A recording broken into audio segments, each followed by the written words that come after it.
जो कैसे हैं आप सब। उम्मीद करते हैं कि अच्छे होंगे। तो आज की वीडियो में हम पढ़ेंगे क्लास 10 साइंस का चैप्टर 5 जो कि जयपुर गेम है, उसका कुछ नोट्स और क्वेश्चन से कंप्लीट करेंगे।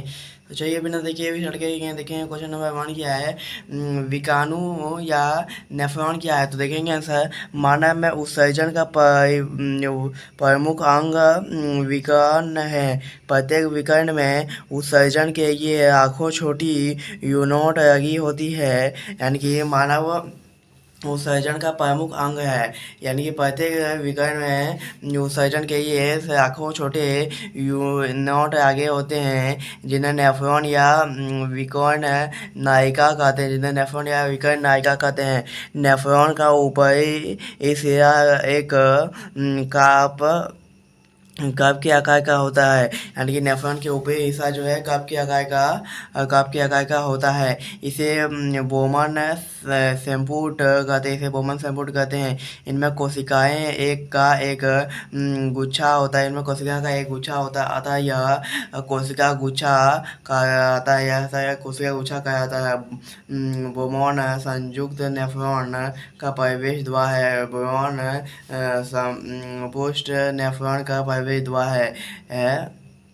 अशुद्ध रक्त विकृत धमनी द्वारा धमनियाँ से होता हुआ कोशिका गुच्छा में पहुंच जाता है। यानी कि धमनियाँ होते द्वारा कोशिका गुच्छा में पहुंच जाता है। कोशिका गुच्छा की कोशिकाएं से छनकर रक्त का भाग बोमन संपुष्ट में पहुंचता है। यह तरल पदार्थ यकृत नायिका में बहता है। यानी कि यह तरल पदार्थ जो है नायिका में बहता है। इसके दौरान इनमें उपस्थित ग्लूकोज, कई अमोनियो अम्ल आदि उपयोगी पदार्थ कोशिका जाल द्वारा पुनः अवशोषित करी जाती है। अपशिष्ट पदार्थ युक्त तरल संग्रहित नली में भेज दिया जाता है। अपशिष्ट पदार्थ जो है फिर संग्रह नली में भेज दिया जाता है। यहाँ से यह मूत्र नायिका द्वारा मूत्राशय में भेज दिया जाता है। यहाँ मूत्र नायिका द्वारा मूत्राशय में जो है भेज दिया जाता है और समय समय पर मूत्रमार्ग द्वारा शरीर से बाहर निकाला जाता है। समय समय पर मूत्रमार्ग द्वारा शरीर से बाहर निकाल दिया जाता है। यही हम लोग का क्या है, विकिरण नेफ्रॉन। देखिए यही है, ये कब का आकार का है। देखिए ऊपरी जो ऐसा है वो देखिए कब का आकार है। तो यही आपको ये चित्र बना लेना है। एग्जाम में आ सकता है ये चित्र, लेकिन अब तक पूछा नहीं गया है। विकर्ण का खराब होना डायस और विकर्ण रोपी, यानी कि विकर्ण का खराब होना डायस और विकर्ण रोपण। तो देखिए आंसर, कुछ रोग के कारण अथवा कभी कभी कुछ दुर्घटना होने के कारण विकृत जो है क्षतिज हो जाते हैं, क्योंकि प्रत्येक विकृत में नेफ्रॉन की संख्या 10 लाख से भी ज़्यादा होती है। इनमें नेफ्रॉन की संख्या जो है 10 लाख से भी ज़्यादा होती है। यह व्यक्ति केवल एक व्यक्ति के सहारे भी जीवित रह सकता है। यह व्यक्ति जो है एक व्यक्ति के सहारे भी जीवित रह सकता है। हाई इंक दोनों विकृत को खराब होने की स्थिति में जीवित रह पाना असंभव है। इसकी खराब हो जाए तो जीवित रहना लगभग क्या है, असंभव है। आधुनिक तकनीक के कारण अब नए तकनीक जैसे डायलिसिस और वैक्यूम से ऐसे रोगी की जीवन रक्षा की जा रही है। अब जीवन की रक्षा की जा रही है। आप देखेंगे हम लोग नेक्स्ट क्वेश्चन क्या है, कृतिका विकृत या डायलिसिस। तो देखेंगे हम लोग आंसर क्या है। कृतिका विकृत का काम करने का तरीका निम्न चित्र में दिखाया गया है। यानी कि इसका जो काम करने का तरीका है निम्न चित्र में दिखाया गया है। यह नलियों रोगी की भुजा अथवा टांग की धमनी में डाल दिया जाता है। नली के द्वारा टांग की धमनी में डाल दिया जाता है। इस नली के द्वारा सिरा को विकृत मशीन से जोड़ा जाता है। इसे जो है विकृत मशीन से जोड़ा जाता है सिरा से। पैरुष्ट की इस नली के भित्ति दो झिर्रियों इस प्रकार लगी होती है। इसकी जो भित्ति है दो झिर्रियों इस प्रकार लगी होती है। किस प्रकार लगी होती है तो आगे देखेंगे हम लोग।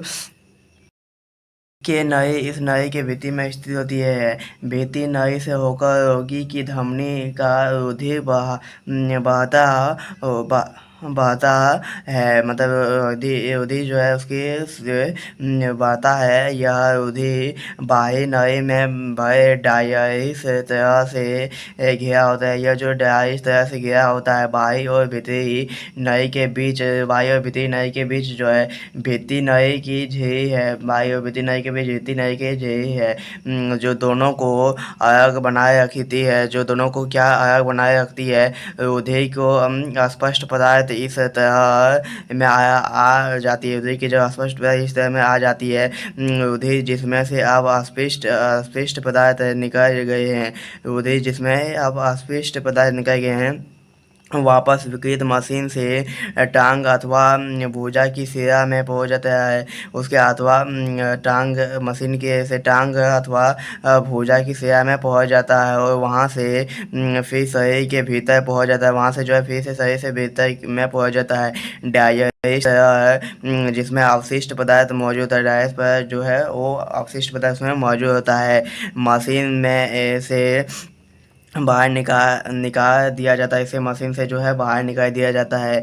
इस तकनीक को डायरेशन कहते हैं। इस तकनीक को जो है डायरेशन कहते हैं। यही जो है हम लोग का जो है यही इसी के द्वारा हम लोग का ऑक्सीजन फिल्टर, मतलब ये जो है ब्लड फिल्टर होता है। देखिए यही मशीन है।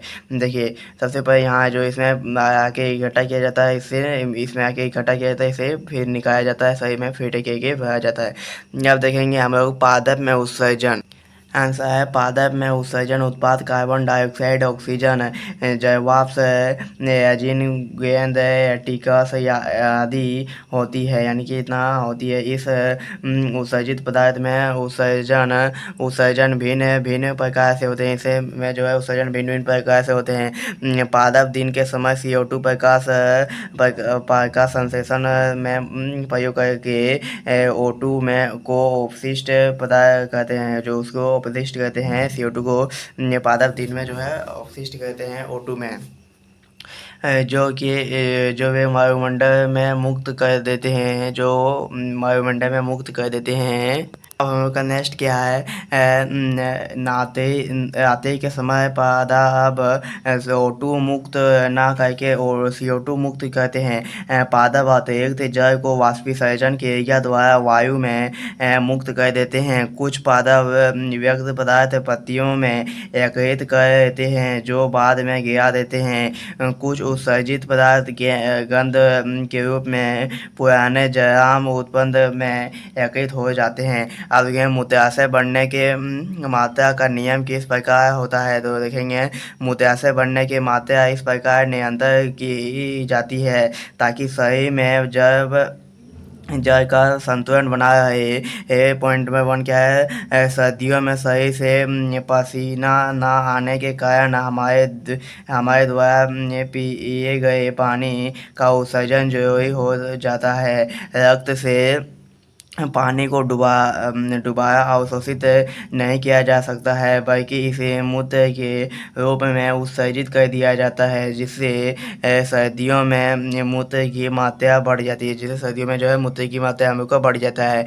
आप देखें हमें पॉइंट नंबर 2, गर्मियों पसीने के कारण शरीर से पानी की हानि हो जाती है। इससे मूत्र में पानी को कम करने की ज़रूरत होती है ताकि शरीर में पानी की कमी ना हो। इसलिए व्याकरणों के विभिन्न भाग जल को दोबारा अवशोषित कर देते हैं, जिससे गर्मी में मूत्र की मात्रा घट जाती है।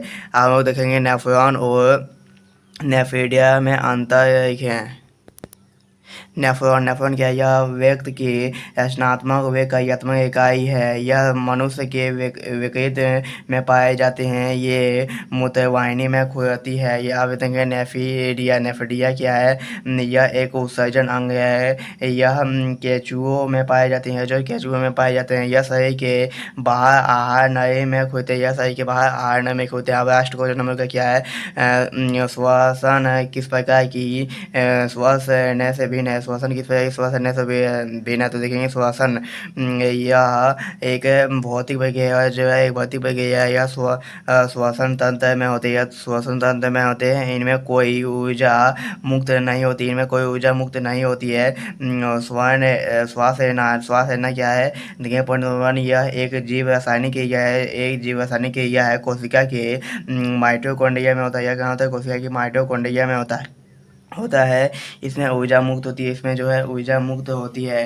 इसी के साथ में का पार्ट 11 होता है कंप्लीट। अगर आप चैनल पर नए हैं तो चैनल को सब्सक्राइब कीजिएगा। और इसी के साथ जो है हम लोग का क्लास 10 तक का साइंस का जैप पर के का पूरा नोट्स और क्वेश्चन आंसर इसी के साथ होता है कंप्लीट। अगर आप चैनल पर नए हैं तो चैनल को सब्सक्राइब कीजिएगा, अपने दोस्तों क्लासमेट में शेयर कर दीजिएगा। अगर कहीं कहीं दिक्कत हो, कहीं कोई दिक्कत हो तो कमेंट बॉक्स में जरूर बताइएगा। मिलते हैं नेक्स्ट में, तब तक की जय हिंद, जय भारत, वंदे मातरम।